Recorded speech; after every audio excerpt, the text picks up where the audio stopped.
Gostaria de, antes de tudo, se possível, conversar um pouquinho com o Otávio.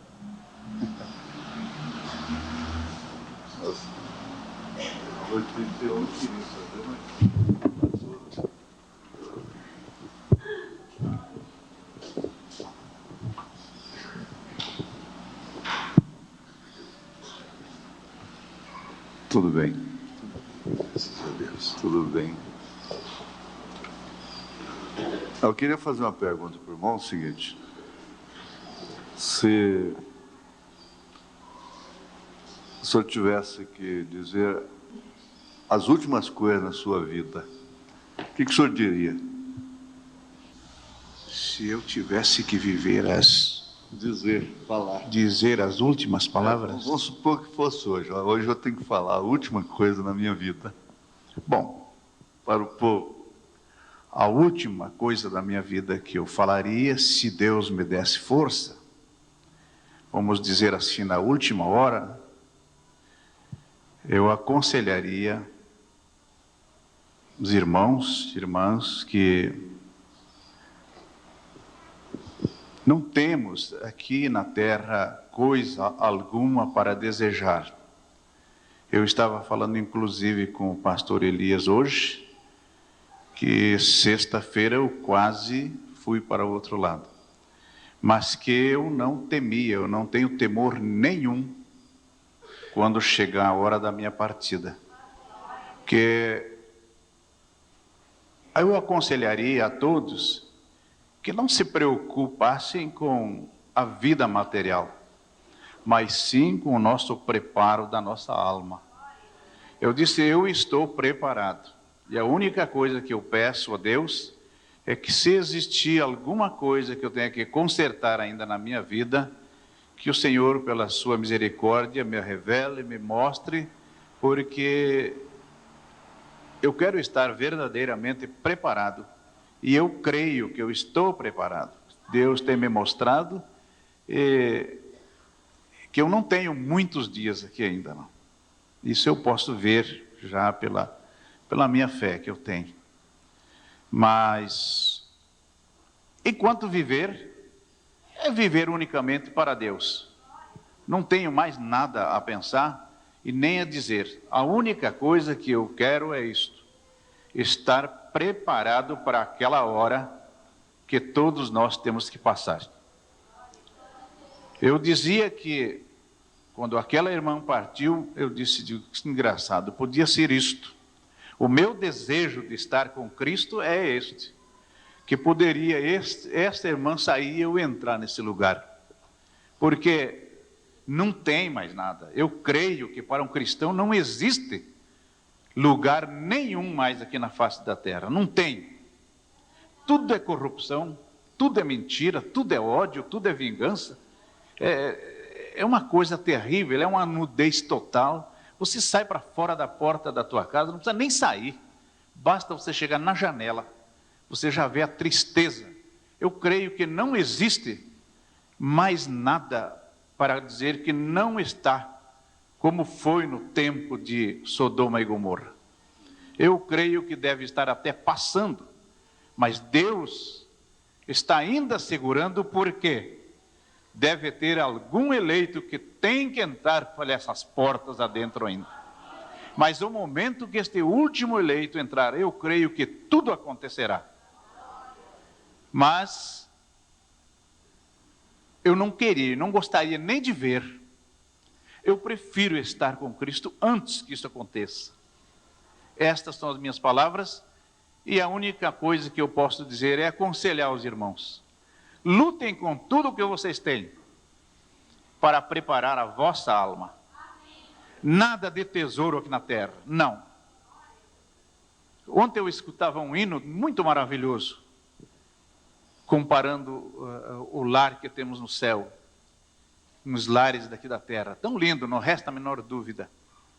Mas tudo está reservado para o fogo do céu. Mas naquele lar que está preparado para mim e para você, ali não tem perigo nenhum de fogo, nem de ferrugem, nem de ódio, Não tem nada que vai atormentar a nossa vida ali. As últimas palavras que eu diria, eu tinha que dizer era para minha esposa, que sempre está do meu lado. Unicamente te prepare para nos encontrarmos do outro lado, porque aqui não existe mais nada.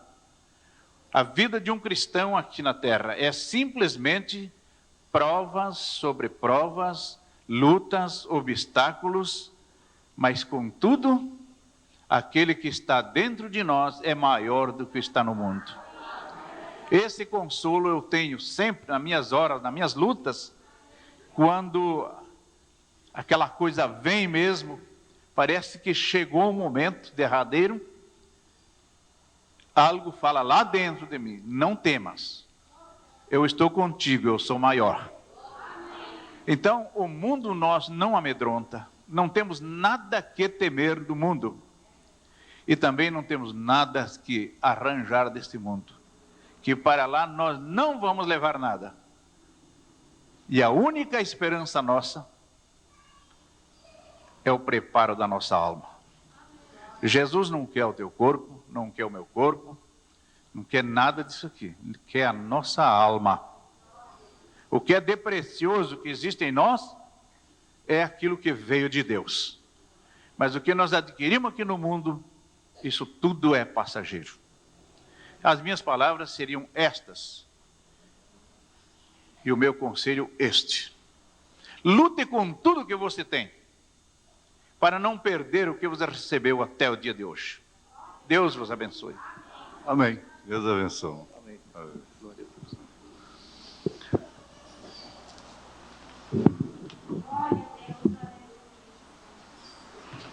Muito bem, o jovem diz assim, você fala isso porque você está velho, cabeça branca. Mas o irmão Branham disse assim, quando eu era da sua idade eu já pensava assim também. O irmão Otávio pode durar mais 30, 40, 50 anos, naturalmente a sua palavra vai ser sempre a mesma, não? E parece que as pessoas chegam a um estado por constatarem as coisas como elas realmente são, a fervura desaparece, a ilusão desaparece, o entusiasmo supérfluo, balofo, desaparece, e ouvir essas pessoas parece que não vale nem a pena viver mais, né? Se tornam místicos. Mas quando Jesus Cristo estava aqui, em pessoa mesmo, ele não falou diferente. Os apóstolos também não falaram diferente. Então o profeta diz assim que ele era um místico, é aquele que não pode ser entendido. Parece uma loucura realmente. Deus abençoe, irmão Otávio. São João 14, 16 ao 23. Verso 16 ao 23. E eu rogarei ao Pai, e Ele vos dará outro Consolador, para que fique convosco para sempre, o Espírito de verdade, que o mundo não pode receber, porque não o vê nem o conhece, mas vós o conheceis, porque habita convosco e estará em vós. Não vos deixarei órfãos, voltarei para vós. Ainda um pouco e o mundo não me verá mais, mas vós me vereis, porque eu vivo e vós vivereis. Naquele dia conhecereis que estou em meu Pai, e vós em mim e eu em vós. Aquele que tem os meus mandamentos e os guarda, esse é o que me ama. E aquele que me ama será amado de meu Pai, e eu o amarei e me manifestarei a ele. Disse-lhe Judas, não o Iscariote: Senhor, de onde vem que te has de manifestar a nós e não ao mundo? Jesus respondeu e disse-lhe: Se alguém me ama, guardará a minha palavra, e meu Pai o amará, e viremos para ele e faremos nele morada. Te damos graças, ó Pai, por podermos ler essa Bíblia nesse instante, ouvirmos esse testemunho, essa palavra que acabamos de ouvir, como também a voz do irmão Branham. Te pedimos, ó Deus, que tudo que já foi dedicado aqui, começando pela escola das crianças, possa ser aceito diante do Senhor como um verdadeiro culto revelado a Ti. A saída de cada irmão de sua casa, o que muito bem faz, logo cedo no primeiro dia da semana, vir para a casa do Senhor.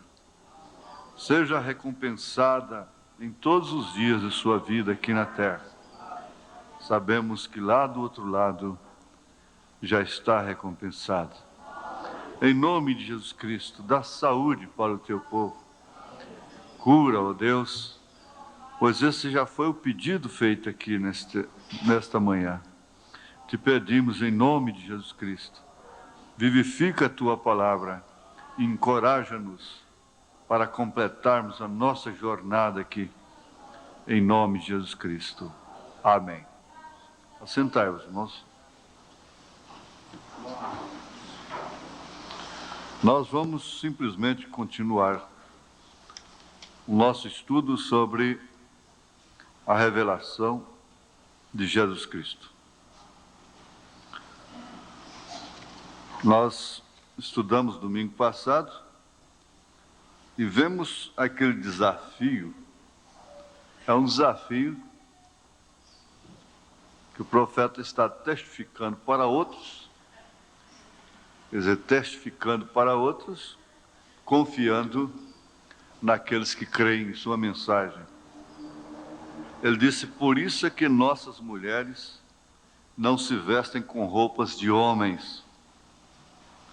E aí então você pode acrescentar sem medo nenhum, com shorts, roupas decotadas, saias rachadas, de maneira que provoca homens, né? Nem cortam o cabelo, nem usam todos estes cosméticos e outras coisas que o mundo ama tanto. E por isso não pode viver sem estas coisas. Para estas pessoas, estas coisas é o sentido de toda a vida. Então, Jesus disse que aquele que me ama, né, obedece os meus mandamentos. Por isso é que nossos homens não bebem, não fumam, nem andam no pecado. Aí generalizou tudo, né? No pecado de um modo geral. Você pode acrescentar coisas e coisas. Nosso domínio é o domínio sobre o pecado. Ele estava falando sobre a relatividade do reino. Nós estamos sob o reino, nós estamos reinando relativamente, reinando sobre aquilo que está reinando sobre o povo que não tem Deus. O pecado está reinando sobre o povo que não tem Deus. Mas o povo de Deus está reinando sobre o pecado. Então ele diz: nosso domínio é o domínio sobre o pecado e fortalece por meio do poder que está no Espírito de Cristo que mora em nós. Todo o reino da terra está desmoronado. Todo. Acabamos de ouvir isso aí, confirmando o que o irmão Otávio acaba de dizer. Todo o reino da terra está desmoronado. O que quer dizer? Acabou. Ontem à noite nós vimos na Rádio Clube, o mundo está como um bêbado, cambaleando, tentando voltar para casa, mas não encontra o caminho. Veja, todo o reino da terra será desmoronado, porém o nosso reino permanecerá. Isso é bom, não é? É bom saber isso. Enquanto vem uma declaração, quer dizer, no mesmo tempo que há uma afirmação, que todo o reino da terra está desmoronado, ela é seguida dessa gloriosa declaração, afirmação. Porém, o nosso permanecerá. É por isso que você não deve ter inveja de ninguém que está lá no mundo, a beleza de ninguém, a aparência de ninguém, o sucesso de quem quer que seja, de artistas, de esportistas, seja quem for lá fora, você não deve ter inveja de ninguém. O salmista diz: não tenha inveja. Não se sinta diminuída perto de uma moça elegante, bonita, atraente, aí de fora. Em lugar algum. Não se sinta diminuído, ou não se sinta diminuído, diante de quem quer que seja. Às vezes nós temos a tendência de nos sentirmos diminuídos de uma maneira complexa, diante das pessoas, diante de um médico, de um advogado, do patrão. Ser humilde, reconhecer o seu lugar, é uma coisa. Agora, sentir-se diminuído, sentir-se ninguém porque está perto de alguém, isso teria muito sentido se nós nos sentíssemos sempre pequenos para buscarmos aquele que é o maior, que é Jesus Cristo, não é? Esse sim é o maior. Agora, nós temos estado falando acerca dos ofícios e manifestações do único verdadeiro Deus e contemplando sua glória num estudo bíblico. Porém, Deus não é conhecido intelectualmente. Deus não pode ser, de maneira alguma, conhecido intelectualmente. A única maneira de conhecer Deus é espiritualmente, não é? Ele é conhecido espiritualmente por revelação espiritual. Então nós vemos aí que é um paradoxo. Não é todos, ou não são todos os leigos que têm direito de pregar o Evangelho. Não são todos os homens que podem e devem subir na plataforma. Antes de tudo, eles devem ser convocados por Deus, chamados para tal fim, nascerem para aquilo, terem o ofício para aquilo. Mas muito menos através de seminários, porque vão para o seminário e vão estudar Deus, quando Deus nunca foi motivo, objeto de estudo. A palavra Deus já quer dizer objeto de adoração. A palavra Deus quer dizer objeto de adoração. Porque, como eu disse, às vezes as pessoas estão dizendo, pelo amor de Deus, é no futebol, é na novela, e assim generaliza no meio do povo. Qualquer coisa em casa cai, pelo amor de Deus, fulano, põe a mão na cintura, e Deus, e Deus, e Deus. Meu Deus, a gente pega isso é natural. Sendo que, sabendo de uma coisa, que não é o nome do nosso Deus, não é Deus. Ele é Deus. Ele é Deus com letra maiúscula. Os demais são deuses com letra minúscula. Nós vimos aí, a ciência é uma deusa que está dizendo, sem mim nada podeis fazer. Sem mim vocês não podem cobrir a sua nudez.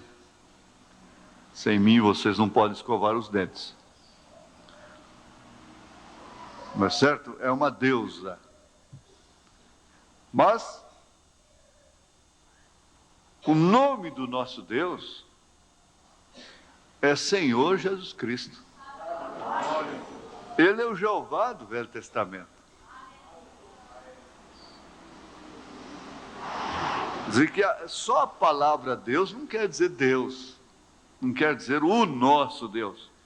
Então deixa o mundo usar o nome Deus, a palavra Deus, a palavra Deus.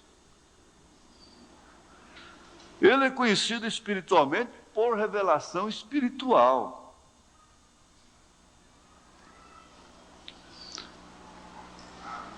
Através, é claro, através de sua palavra.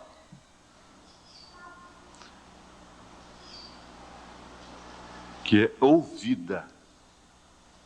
Aqui mesmo nós estudamos, lá atrás, que ela era lida na sinagoga.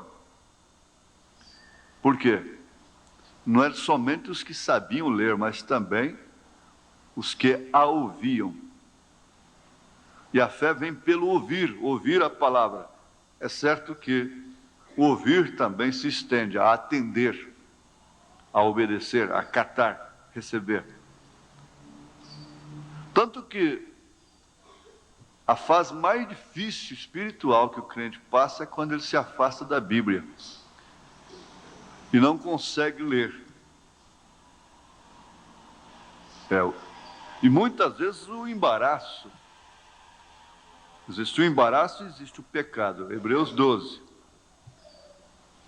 Sempre o embaraço arrasta para a ruína, não é? Quando você se sente embaraçado, pode saber. Você vai cair em algum lugar, não é? Ou vai para lá ou vem para cá. Uma das duas tem que acontecer. Tem que haver um grito de vitória, uma reação de vitória, tem que chegar um salvamento. Então, quando se embaraça, o pecado e o embaraço estão rodeando constantemente. Hebreus 12, logo no primeiro versículo. Logo o que acontece? Há uma separação entre você e a Bíblia. Você não lê mais. Você não lê as cartas de Paulo. Então aquele espírito de adultério toma conta de você. Principalmente as cartas de Paulo, começando de Romanos, incluindo as demais epístolas, até São Judas, é que vai livrar realmente o homem e a mulher do adultério. Se ela não estiver familiarizada com isso aí, ele não estiver, não, mesmo que não caia, mas comete diante de Deus. Agora, há uma separação. Às vezes você se separa de uma pessoa, se separa mesmo, e não pode viver com ela. E às vezes você está disposto até a dar a vida por ela. Você mata por causa dela, morre por causa dela, mas não pode ter uma vida íntima com ela. Você perde a vida íntima com aquela pessoa. E há pessoas que ficam no mesmo estado com a Bíblia. Isso quer dizer, com Deus. Se for preciso, até mata e morre por causa da Bíblia. Mas não tem momentos íntimos com ela mais. Perdeu a sua intimidade com a Bíblia, com a palavra. Morre por causa dela. Até se for necessário. Mas não tem como ter intimidade. Por fim, perde o prazer até de carregá-la, que é uma identificação, ainda que existe. É quase vamos dizer, quase não, é um isto Satanás, seja de qual for a igreja. Hoje eu vi um moço passando logo cedo aqui, deve estar indo para uma igreja aqui para baixo, com a Bíblia na mão, graças a Deus. Eu vejo as pessoas indo para a igreja, vejo uma mulher, uma moça, pode ser um homem com a Bíblia na mão, eu fico satisfeito. É uma testificação. Mas logo o que acontece? Nós já vamos perdendo. A Bíblia se torna um incômodo, se torna um guarda-chuva. O guarda-chuva você só lembra dele na hora que está chovendo. E a Bíblia vira guarda-chuva, vira sombrinha. De forma que você sai de casa, toma o ônibus, se lá no outro bairro para onde você foi não está chovendo, você esquece o guarda-chuva dentro do ônibus. Vem para a igreja com chuva, terminou o culto, esquece a sombrinha aí no átrio, vai embora.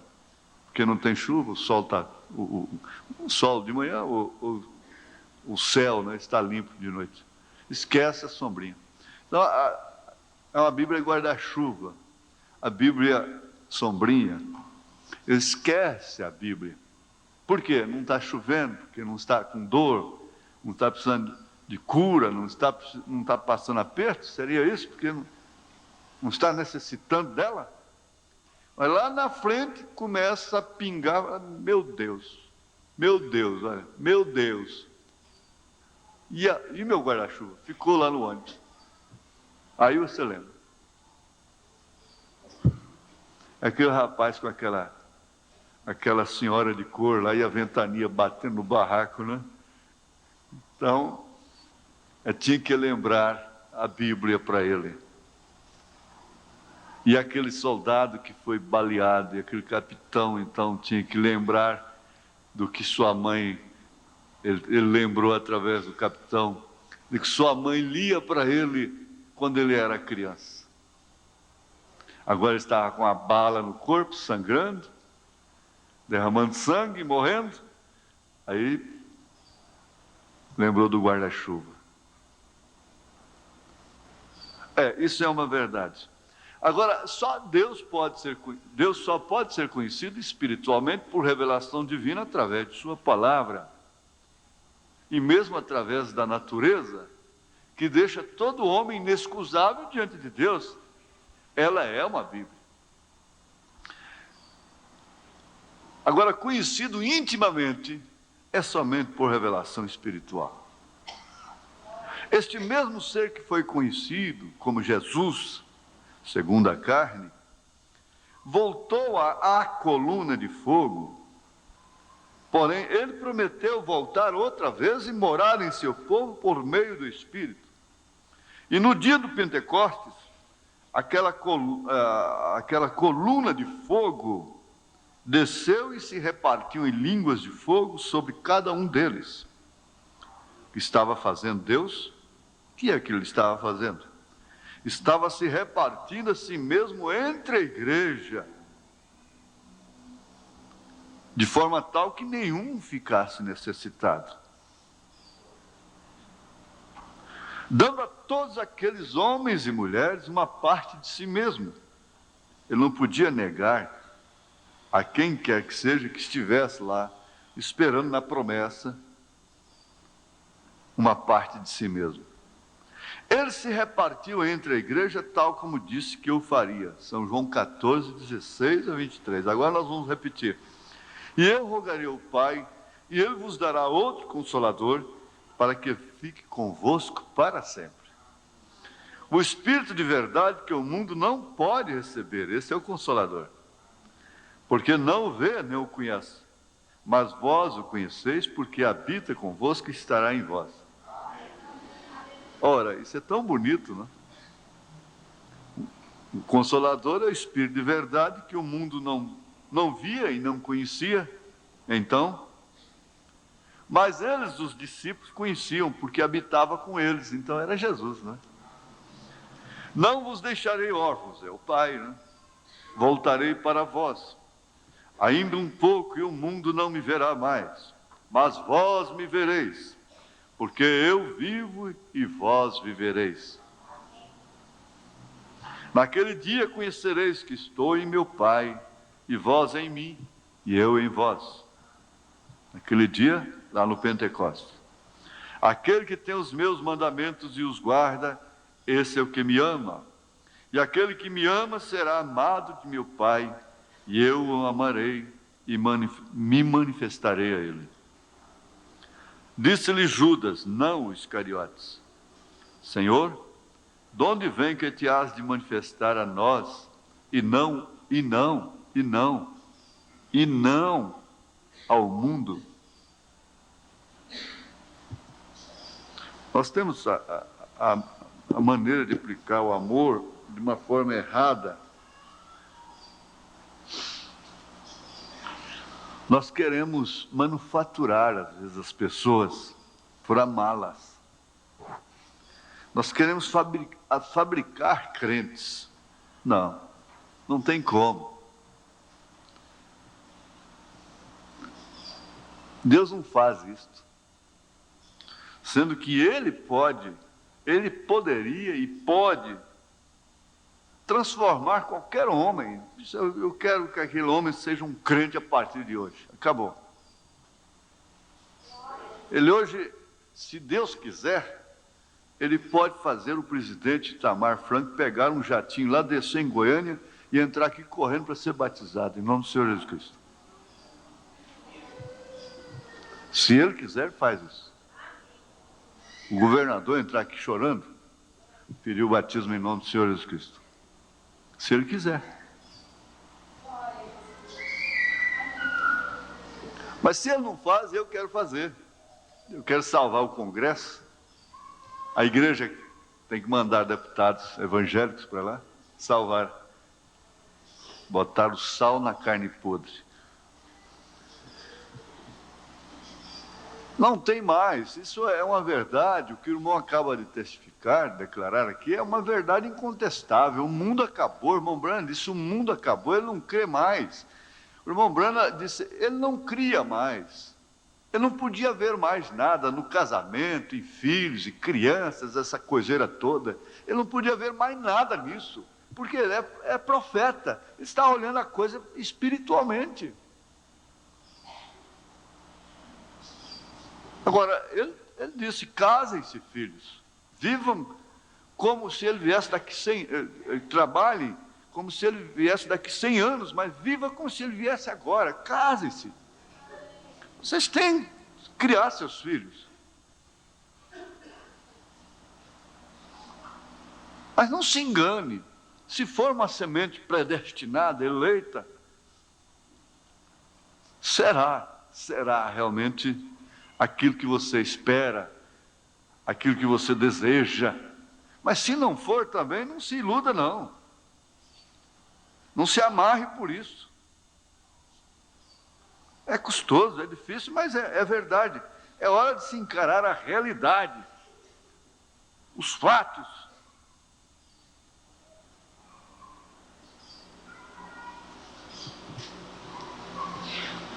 Senhor, de onde vem que te has de manifestar a nós e não ao mundo?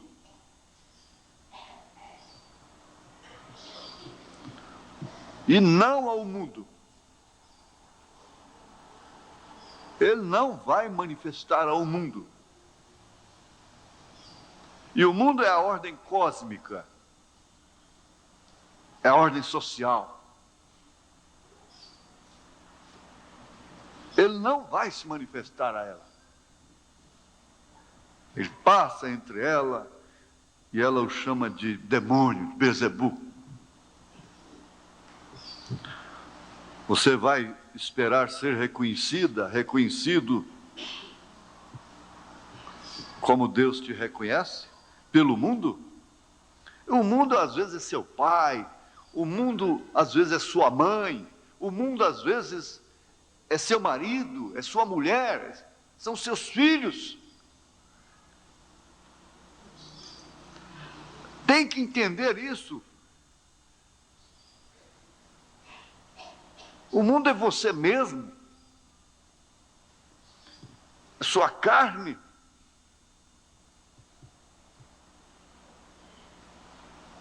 Esse é o mundo.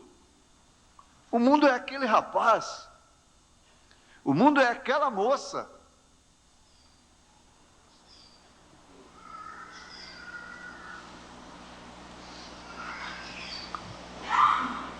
Agora está se olhando muito pouco através da visão espiritual,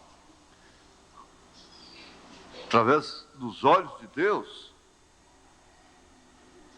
que nesse mundo Deus vê os seus filhos, vê o que é deles, o que é dele. Então você também pode ver, para fazer suas escolhas. Mas ele não se manifesta ao mundo. Jesus respondeu e disse-lhe, se alguém me ama, guardará a minha palavra, e meu Pai o amará, e viremos e faremos nele morada. Esse é o evangelismo verdadeiro da noiva, é esse aqui, não há outro. Porque o evangelismo da noiva não é para manifestar salvação ao mundo, não é para salvar o mundo, não é para pôr remendo novo em vestido velho, vinho novo em odres velhos. O evangelismo da noiva é para chamar os eleitos, trazer luz para os eleitos. Isso produz a salvação chamada pela Bíblia de salvação comum. Se a Bíblia diz que tem salvação comum, é porque tem. Não adianta qualquer cabeçudo dizer que não tem salvação comum. Salvação comum seria, em poucas palavras, ser simplesmente salvo não pertencendo à noiva de Jesus Cristo, ficando para a segunda ressurreição.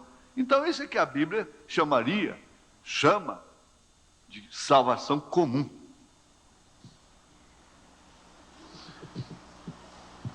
Ele disse que rogaria ao Pai, isso é uma ordem de ofícios, não é? Ele disse que rogaria ao Pai, que mandaria outro Consolador, se é em outra manifestação, então é outro ofício, não é outra pessoa, é o Espírito de verdade, que o mundo não conhece, mas vós conheceis porque habita convosco. Então esse outro Consolador, isso quer dizer o mesmo Deus em um outro ofício, porque no ofício de filho ele não podia estar neles, ele podia estar com eles, o Emmanuel, com. Jesus está com você é uma coisa, estar em você é outra.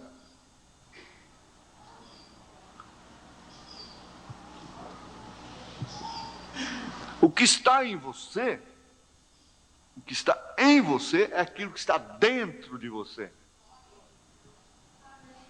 O que está fora de você está com você.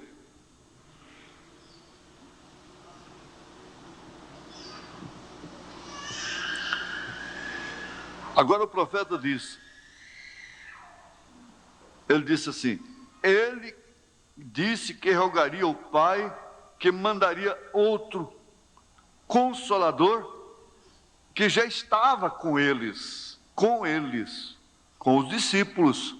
Ele não foi manifestado ao mundo. Por que não te manifestas ao mundo? Seus próprios irmãos o desafiaram. Parece que é ali em São João 5. Pai, por que não te manifestas? Mas eu estou passando entre eles aí, ó. Eu estou na sua fábrica, eu estou na sua construção, eu estou na sua casa, eu estou na sua cama. E você não pode ver, e aquele homem não pode ver. Por quê? É um Jesus cheio de defeitos. Esse é o homem que o mundo admira? Disseram de Sócrates. Não passa de um... Logo os discípulos que o idolatravam quiseram acabar, estrangular. Ele disse, não faça isso. Ele disse a verdade. Ele disse a verdade. Eu sou realmente o que ele está dizendo.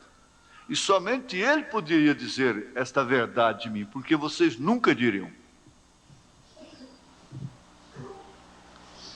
Vocês nunca veriam isso em mim. Nós passamos até ficar cegos em relação àqueles a quem nós amamos. Isaac ficou cego. Esse era Cristo que estava com eles, não era?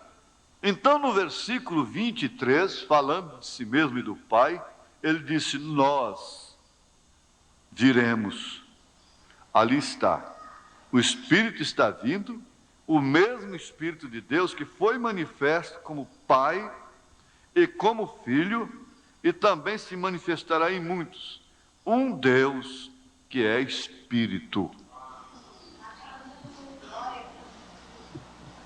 Então há em você esses três ofícios. Esses três ofícios estão na igreja: Pai, Senhor, Filho, Jesus, Espírito Santo, Cristo. Pai, Deus sobre nós. Filho, Deus conosco. Espírito Santo, Deus em nós.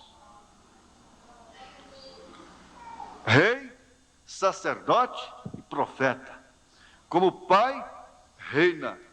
Como Filho, sacerdote, intercede. Como Espírito Santo, ilumina.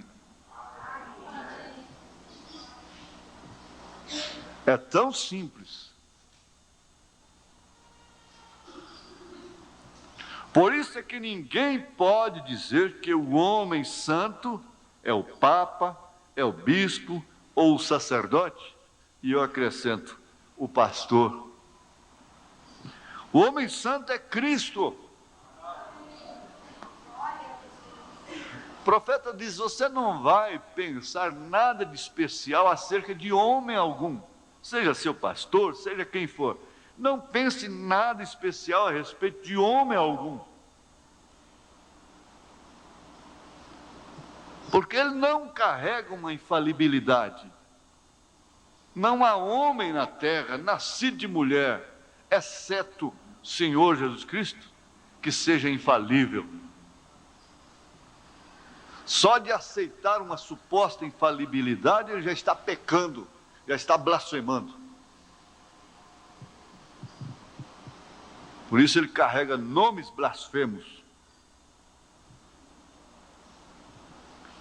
E nós não temos tal espírito de infalibilidade. Você não pode esperar do irmão, da irmã. Por isso que há certos cuidados, limites nas conversações. Para que expor uma irmã? Para que expor um irmão? Certas liberdades em casa, promiscuidade na vida familiar. E rapazes dormindo no mesmo quarto com moças, e roupas íntimas expostas, misturadas e tudo, aquela coiseira toda, aquela promiscuidade familiar. Ensinamento, educação que tem que vir do berço. Por quê? Há uma distinção, Deus fez essa distinção, desde o princípio.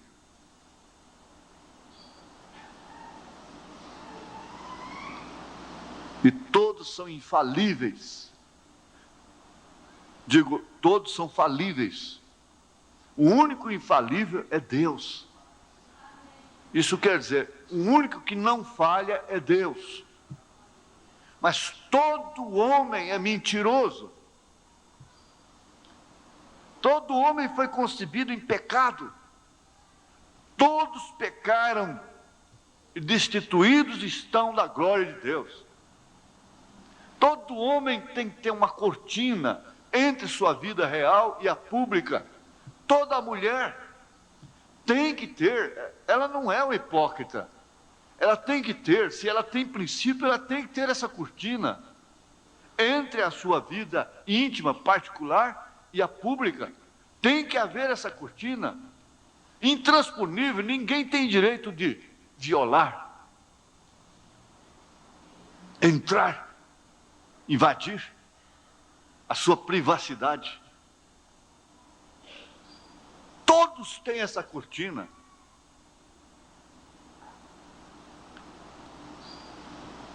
Você já agradeceu a Deus pelo pano?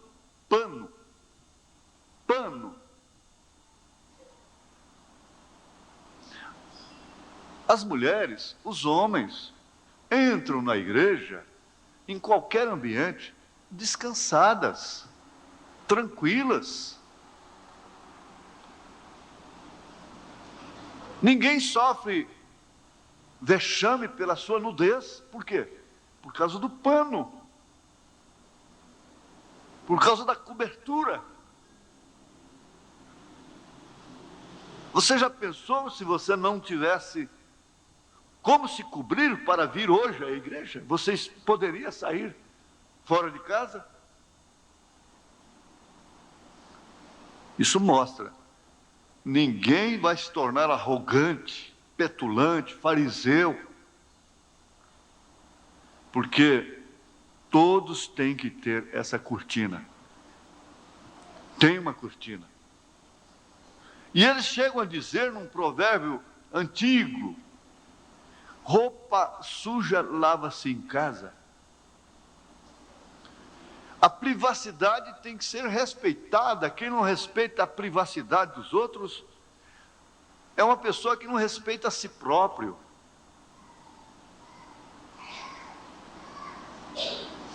Eu tenho dito, às vezes uma moça vai, trabalha numa casa e fica conhecendo. É claro, vai conhecer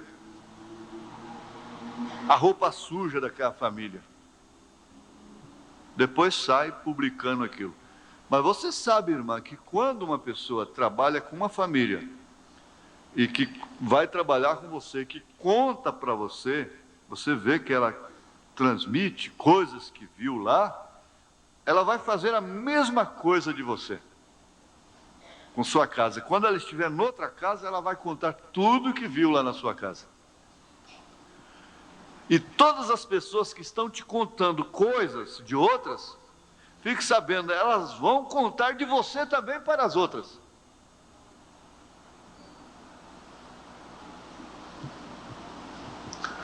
Porque não há uma revelação de si mesmo. Agora, Deus tem uma revelação de si mesmo.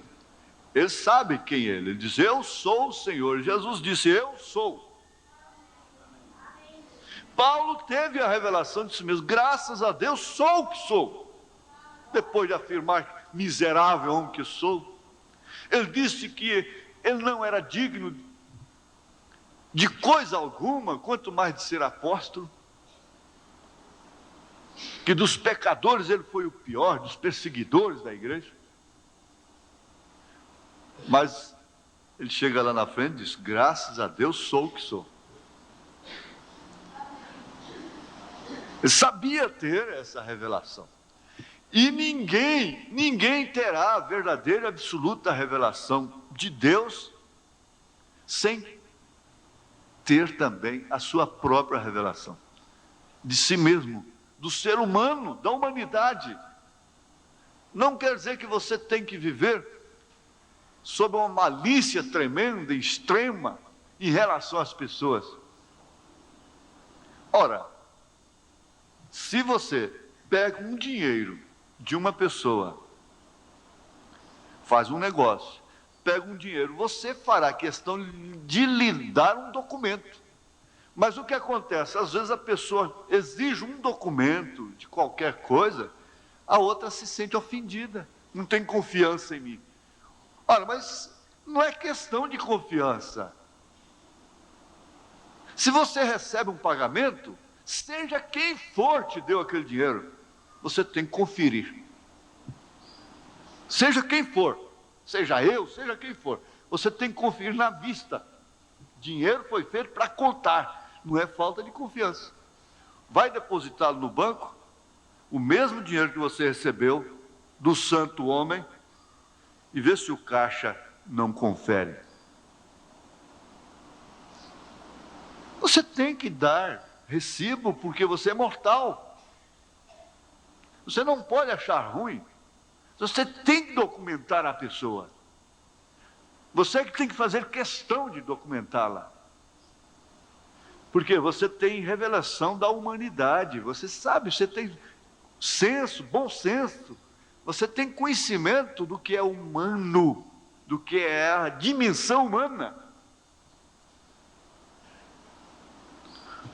E assim nós poderíamos ir longe com esse vínculo de conhecer a Deus e conhecer a si mesmo. Todos que conhecem a Deus, por revelação espiritual, conhecem-se a si próprios. Conhecendo-se a si próprios, não proferem nenhum julgamento. Por quê? Conhecendo a Deus, conhecendo a si próprio, sabe perfeitamente que há um dia para julgamento, reservado para julgamento sem nenhuma dúvida, sem nenhum erro, sem nenhuma injustiça, que é o dia do julgamento do trono branco. O irmão Branham andou em cima disso aí com toda a fidelidade. Quando Deus lhe mostrava uma coisa para salvar uma pessoa, ele não poupava esforço, não evitava de jeito nenhum. Mas ele nunca usou aquele conhecimento, diz ele, se eu for falar tudo que eu sei, que eu vejo das vidas das pessoas, haveria mortes e coisas terríveis aconteceriam. Mas vamos aqui, ele faz menção aqui: naquele dia vós conhecereis que eu estou em meu Pai, vós em mim e eu em vós. Deu conhecimento mútuo. O grande eu sou, o Deus Todo-Poderoso, tem vindo como Espírito para encher sua verdadeira igreja. Ele tem o direito de mover-se onde ele quer e sobre quem ele quer. Mas logo ela, sobre quem ele quer e como ele quer. Nós não fazemos homens santos, entre aspas, em nosso meio, não. Mas a verdadeira congregação do Senhor é santa. Por quê? Por causa da presença do Espírito Santo.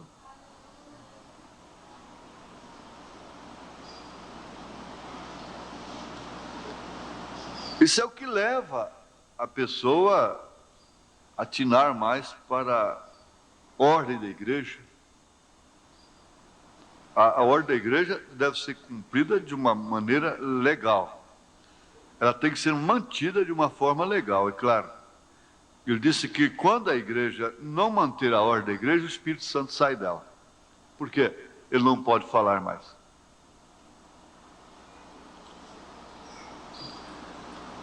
Mas a verdadeira congregação do Senhor é santa, isso quer dizer separada, por causa da presença do Espírito Santo. É Ele, o Espírito Santo, quem é santo, não a congregação em si mesma, não o homem em si mesmo. Agora, essa é a revelação, veja, essa é a revelação. Eu grifei isso. Essa é a revelação. O que vale dizer? Isso é tudo.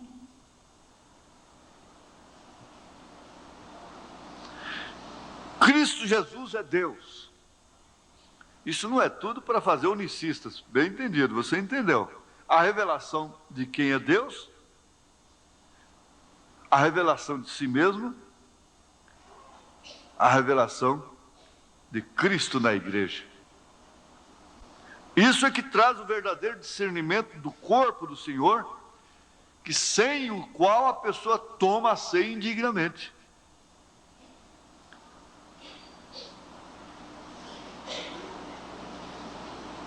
É a falta da revelação. Sem essa revelação, o que viria a ser discernimento? A não ser uma revelação. Discernir, ver, reconhecer. Olha, presta atenção. Cristo Jesus é Deus.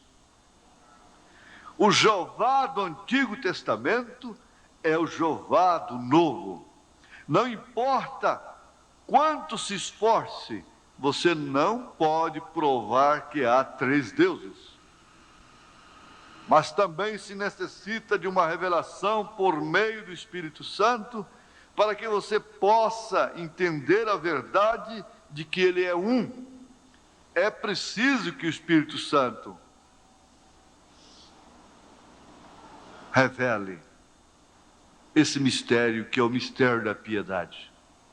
O caso contrário, será muito mais fácil admitir, aceitar intelectualmente, mentalmente, a tradição de 3 pessoas. Não precisa ser revelado para crer em trindade, na suposta trindade. Não precisa, não carece de revelação. Apenas de tradição religiosa. Mas para ver o Pai no Filho, que é o mistério da piedade, então isso aí precisa da revelação.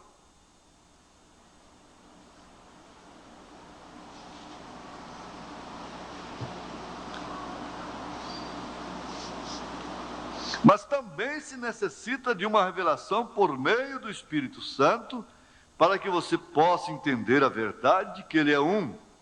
Se necessita de uma revelação para ver que o Jeová do Antigo Testamento é o Jesus do Novo. Satanás entrou na igreja e cegou as pessoas acerca desta verdade. E quando eles foram cegados, não foi muito tempo depois que a igreja de Roma cessou de batizar no nome do Senhor Jesus Cristo. Ela batizava no início. Eu sei que se necessita de uma verdadeira revelação do Espírito Santo para ver a verdade da deidade nesses dias em que temos tanta perversão. Para começar, você sabe que o concílio ecumênico só pode ser estabelecido sobre esta base da doutrina das 3 pessoas. Assim sendo, nós podemos esperar que Deus nos revele sua verdade. Porém, em realidade, você não necessita de uma revelação sobre o batismo. Isso é tão claro na Bíblia, tão claro na história. Tanto que eles chegaram a dizer assim, olha, por conta do batismo, não seria, até que pelo batismo, tudo bem.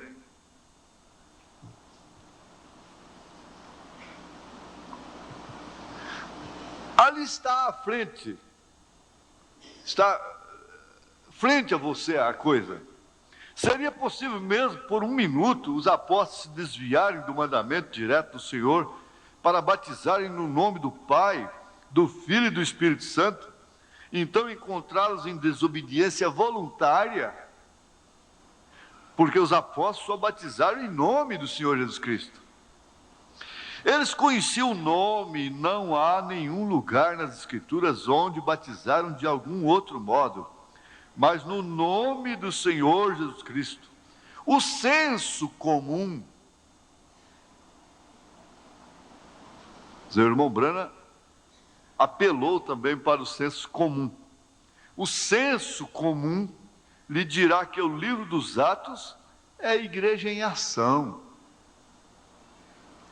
E assim batizaram, e se assim batizaram, então assim é como se deve batizar. Agora, se pensam que isso é forte, que pensam disto? Qualquer um que não havia sido batizado no nome do Senhor Jesus, tinha que ser batizado de novo. Veja aí Atos 19, de 1 a 6. Vamos ver? E sucedeu que enquanto Paulo estava em Corinto, tendo passado por todas as regiões superiores, chegou a Éfeso, e achando ali alguns discípulos, disse-lhe: recebeste vós já o Espírito Santo quando crestes? E eles disseram-lhe: nós nem ainda ouvimos que haja Espírito Santo. Perguntou-lhes então: em que sois batizados então? E eles disseram: no batismo de João. João era um profeta de Deus, não era Roma, não era concílio de Nicéia.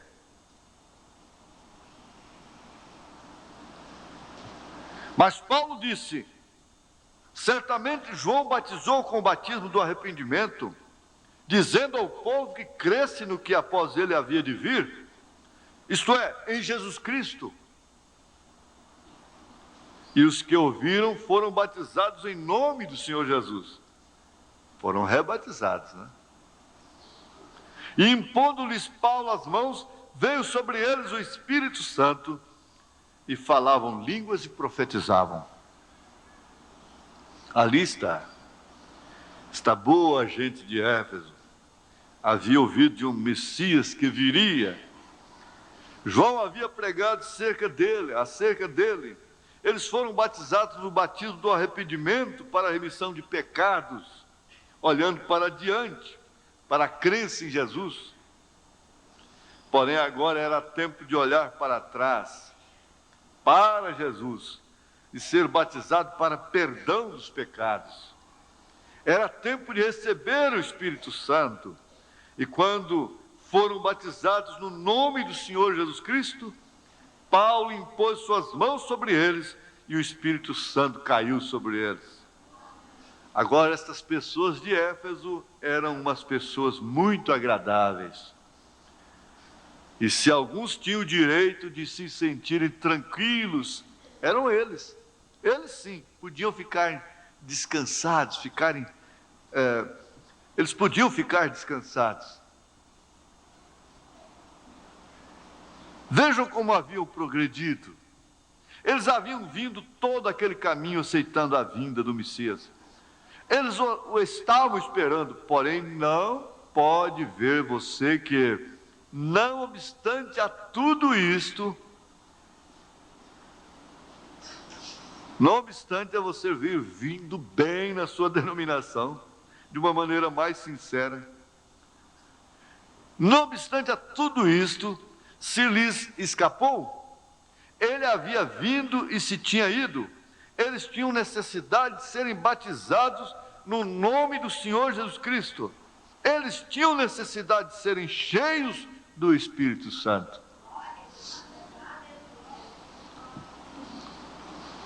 Se você tem sido batizado no nome do Senhor Jesus Cristo, Deus lhe encherá com o Espírito Santo. É uma promessa dele. Vai muito do que se entende sobre ser cheio do Espírito Santo.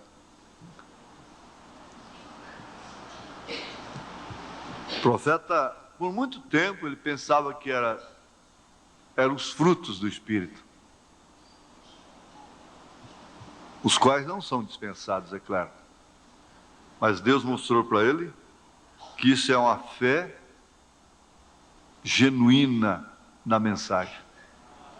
O que é a fé para o rapto?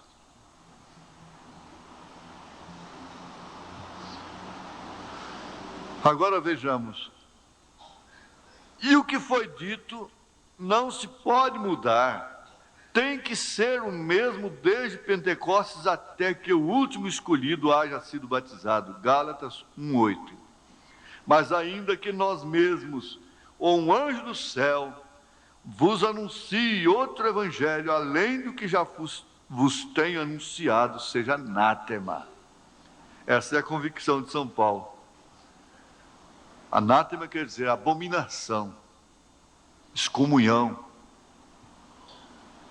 Alguns de vocês da unidade batizaram equivocadamente. Vocês batizam para a regeneração, como se o fato de ser imerso na água o salvasse. Regeneração não vem por meio da água. É uma obra do Espírito. O homem que, inspirado pelo Espírito Santo, deu o mandamento: arrependei-vos e cada um de vós seja batizado no nome do Senhor Jesus. Não disse que a água regenerava. Ele disse somente que era uma evidência de uma boa consciência para com Deus. Isso era tudo. 1 Pedro 3:21. Que também, como uma verdadeira figura, agora vos salva batismo, não do despojamento da imundície da carne, mas da indagação de uma boa consciência para com Deus, pela ressurreição de Jesus Cristo. Eu o creio. Se alguém tem alguma ideia falsa de que a história pode provar o batismo na água de qualquer outro modo que não seja no nome do Senhor Jesus Cristo, eu lhe aconselho a ler os registros históricos e veja por si mesmo.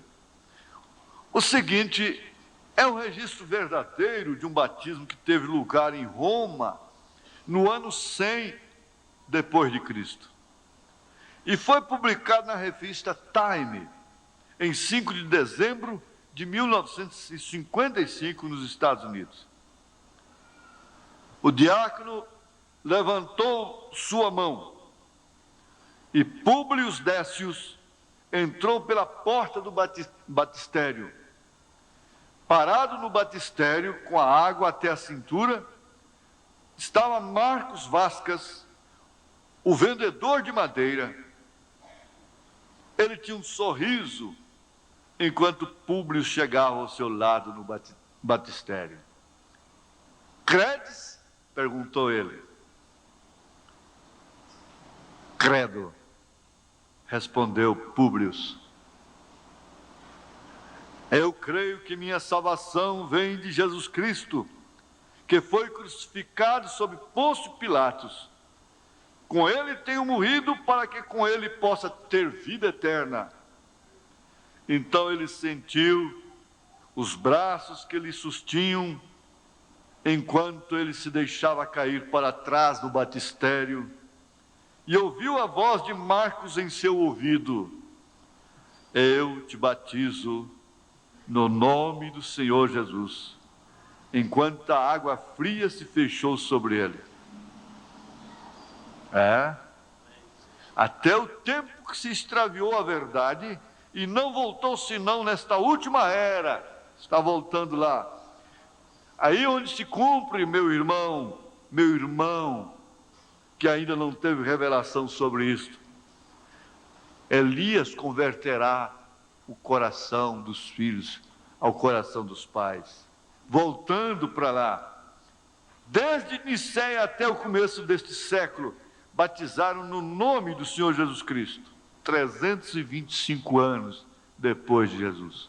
Esse documento está lá no Vaticano, ninguém pode negar. Foi publicado na revista Time, nos Estados Unidos, em 5 de dezembro de 1955. Mas por que os senhores reverendos, os denominacionais, os teólogos não podem aceitar e voltar? Por quê? Isso aqui é falso, não é? Isso aqui é heresia.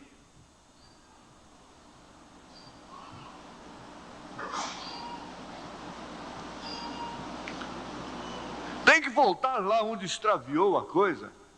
Você diz, então o que será dos luteranos? Lutero não batizou em nome do Senhor Jesus Cristo.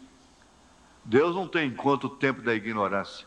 Lutero foi um broto da lavoura, da semente que foi sepultada. Deus não podia exigir mais dele do que justificação pela fé. E João Wesley, por que não batizou em nome do Senhor Jesus Cristo? A mesma coisa. A lavoura cresceu mais um pouco, mas ainda não tinha chegado na espiga, no grão. Os dons espirituais também ainda não são os grãos, a vida. Mas agora a coisa está na espiga.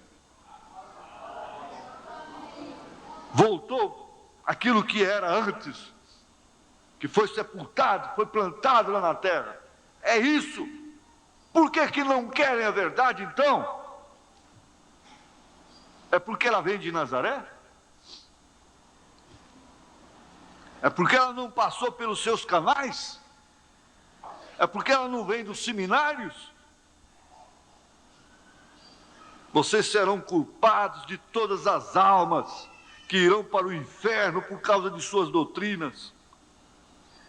Sim, isso é verdade.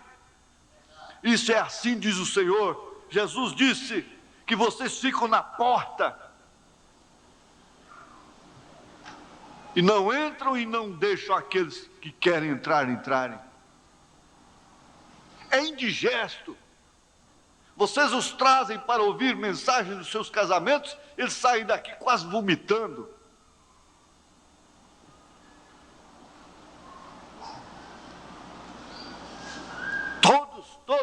parentes denominacionais que vieram aqui voltam vomitando espiritualmente, enojados.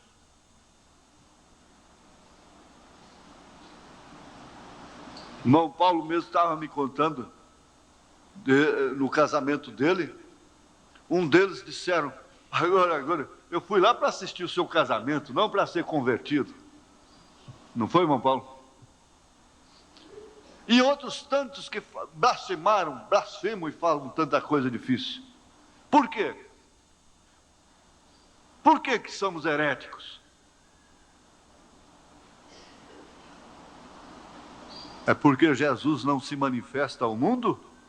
Deve ser isso. É exatamente isso. Sim.